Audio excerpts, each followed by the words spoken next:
Debashis GK coaching চ্যানেলের তরফ থেকে তোমাদের স্বাগত জানাই। আজকে আমি তোমাদের জন্য নিয়ে এসেছি শাসন চ্যাপ্টারে কিছু গুরুত্বপূর্ণ প্রশ্ন। চলো দেখে নিই প্রশ্নগুলি।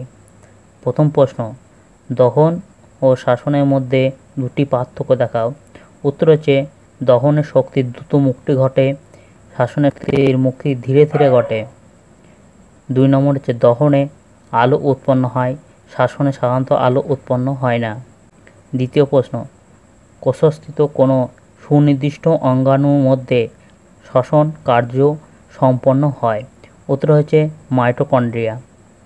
তৃতীয় প্রশ্ন, একটি প্রাণীর নাম করো যে জল ও বায়ু উভয় পরিবেশে শ্বাসকার্য চালাতে পারে। উত্তর হচ্ছে মাগুর মাছ। চতুর্থ প্রশ্ন, কোন উদ্ভিদে শ্বাসমূল আছে। উত্তর হচ্ছে সুন্দরী নামক লবণাম্বু উদ্ভিদে। পঞ্চম প্রশ্ন, মাইটোকন্ড্রিয়া কোথায় অবস্থিত, এর কাজ কি। উত্তর হচ্ছে আদর্শ কোষের সাইটোপ্লাজমে অবস্থিত। শ্বসনের কোষচ চক্র নিয়ন্ত্রণ করা এবং শক্তি উৎপাদন করা মাইটোকন্ড্রিয়ার কাজ। ষষ্ঠ প্রশ্ন, সাবাস শ্বসনের দুটি পর্যায়ের নাম করো। উত্তর হচ্ছে সাবাস শ্বসনের পর্যায় হলো দুটি, যথা গ্লাইকোলাইসিস ও ক্রোবস চক্র। 7 নম্বর প্রশ্ন, ব্যাঙাচির শ্বাস অঙ্গের নাম কি। উত্তর হচ্ছে বহিঃফুলকা, হচ্ছে 3 জোড়া ও অন্তঃফুলকা। 8 নম্বর প্রশ্ন, দুটি অঙ্গের নাম করো যারা প্রাণীর শ্বাসকার্যে সাহায্য করে। উত্তর হচ্ছে ফুলকা ও ফুসফুস। 9 নম্বর প্রশ্ন, কোহল সন্ধান কি।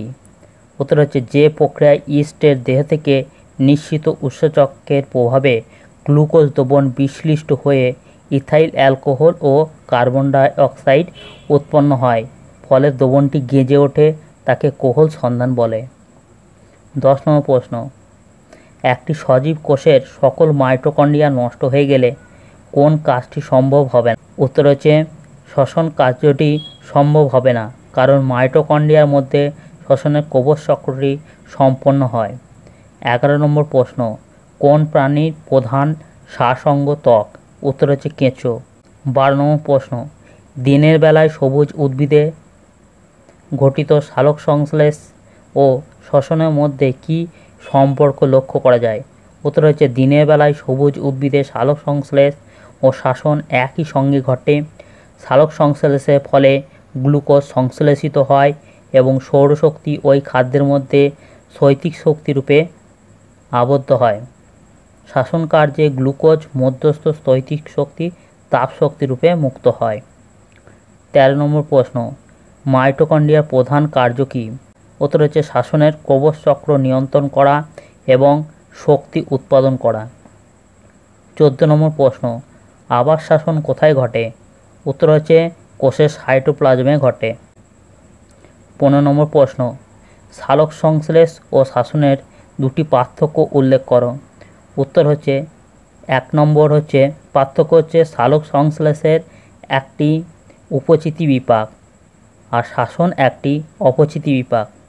2 নম্বর হচ্ছে সালোক সংশ্লেষ কেবল ক্লোরোফিলযুক্ত কোষে ঘটে, শ্বসন সকল সজীব কোষে ঘটে। 16 নম্বর প্রশ্ন, শ্বসনকে শক্তির প্রকাশ বা মুক্তি বলা হয় কেন।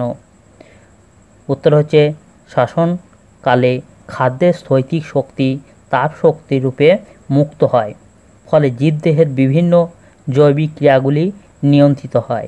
এই কারণে শ্বসনকে শক্তির প্রকাশ বা মুক্তি বলে। 17 নম্বর প্রশ্ন, সাবাস শ্বসন হয় না এরূপ একটি জীবের উদাহরণ দাও। উত্তর হচ্ছে ইস্ট নামক ছত্রাকের সাবাস শ্বসন হয় না। 18 নম্বর প্রশ্ন, সাবাস শ্বসন ও আবাস শ্বসনের মধ্যে দুটি পার্থক্য দেখাও। উত্তর হচ্ছে 1 নম্বর, সাবাস শ্বসন বায়ুর মুক্ত অক্সিজেন উপস্থিতিতে সম্পন্ন হয়, আবাস শ্বসন বায়ুর মুক্ত অক্সিজেনকে ব্যতি রেখে সম্পন্ন হয়। দ্বিতীয় পার্থক্য হচ্ছে সাবাস শ্বসনে শ্বসন বস্তু সম্পূর্ণরূপে জারিত হয়ে সম্পূর্ণ শক্তির মুক্তি ঘটে, আবাস শ্বসনে শ্বসন বস্তু আংশিক জারিত হয়ে শক্তির আংশিক মুক্তি ঘটে। 19 নম্বর প্রশ্ন, শ্বসন জীবদেহের কোথায় ও কখন ঘটে। উত্তর হচ্ছে শ্বসন জীবদেহে প্রতিটি সজীব কোষে দিবারাত্র ঘটে। 20 নম্বর প্রশ্ন, প্রাণীদের দুটি শ্বাসপেশির উদাহরণ দাও। উত্তর হচ্ছে প্রাণীদের দুটি শ্বাসপেশি হল মধ্যচ্ছদা ও পঞ্জক মধ্যক পেশি। 21 নম্বর প্রশ্ন, আবাত ও সাবাত শ্বসনের সাধারণ পর্যায়টি কী? উত্তর হচ্ছে গ্লাইকোলাইসিস। 22 নম্বর প্রশ্ন, একটি জীবের উদাহরণ দাও যার দেহে আবাত শ্বসন হয়।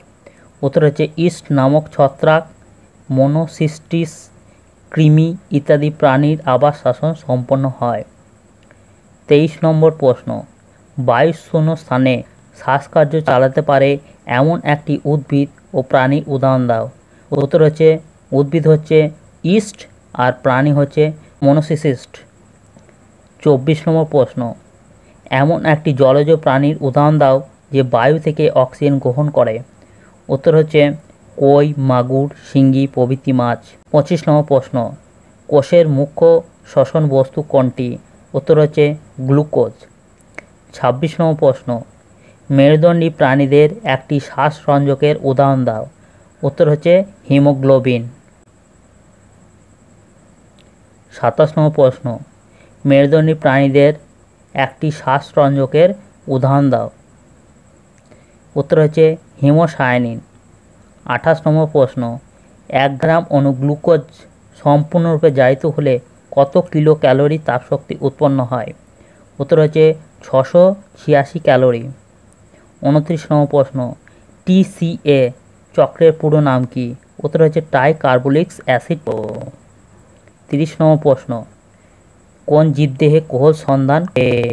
উত্তর হচ্ছে ইস্ট নামক এককোষী ছত্রাকের দেহে। আজকে ভিডিও এই পর্যন্ত। পরবর্তী ভিডিও নিয়ে খুব তাড়াতাড়ি ফিরে আসছি।